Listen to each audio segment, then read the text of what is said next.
The Elves and the Shoemaker, by Jacob and Wilhelm Grimm. There once was a shoemaker who worked very hard and was very honest, but still he could not earn enough to live upon, and at last all he had in the world was gone, save just leather enough to make one pair of shoes. Then he cut his leather out, all ready to make up the next day, meaning to rise early in the morning to his work. His conscience was clear and his heart light amidst all his troubles. So he went peaceably to bed, left all his cares to heaven, and soon fell asleep. In the morning, after he had said his prayers, he set himself down to his work, when to his great wonder there stood the shoes all ready made, upon the table. The good man knew not what to say or think at such an odd thing happening. He looked at the workmanship. There was not one false stitch in the whole job. All was so neat and true that it was quite a masterpiece. The same day a customer came in, and the shoes suited him so well that he willingly paid a price higher than usual for them. And the poor shoemaker, with the money, bought leather enough to make 2 pairs more. In the evening he cut out the work and went to bed early, that he might get up and begin betimes next day. But he was saved all the trouble, for when he got up in the morning the work was done, ready to his hand. Soon in came buyers, who paid him handsomely for his goods, so that he bought leather enough for 4 pair more. He cut out the work again overnight, and found it done in the morning, as before. And so it went on for some time. What was got ready in the evening was always done by daybreak, and the good man soon became thriving and well off again.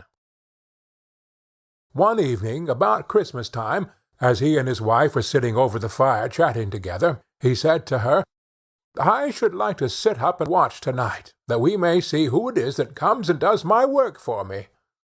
The wife liked the thought, so they left the light burning, and hid themselves in a corner of the room, behind a curtain that was hung up there, and watched what would happen.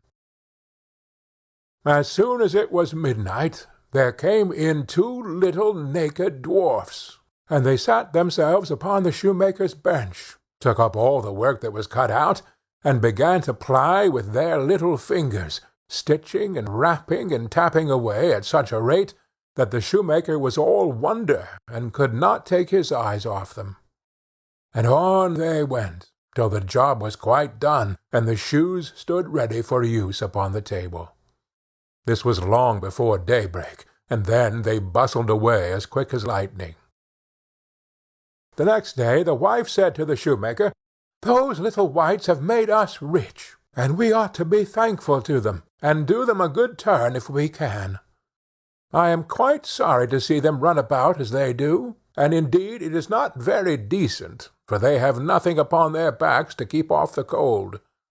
I'll tell you what, I will make each of them a shirt, and a coat and waistcoat, and a pair of pantaloons into the bargain, and do you make each of them a little pair of shoes."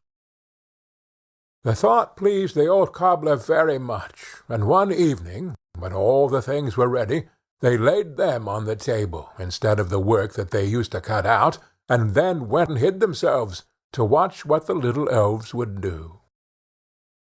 About midnight in they came, dancing and skipping, hopped round the room, and then went to sit down to their work as usual.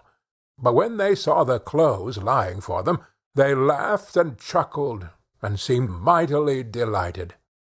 Then they dressed themselves in the twinkling of an eye, and danced and capered and sprang about as merry as could be, till at last they danced out the door and away over the green.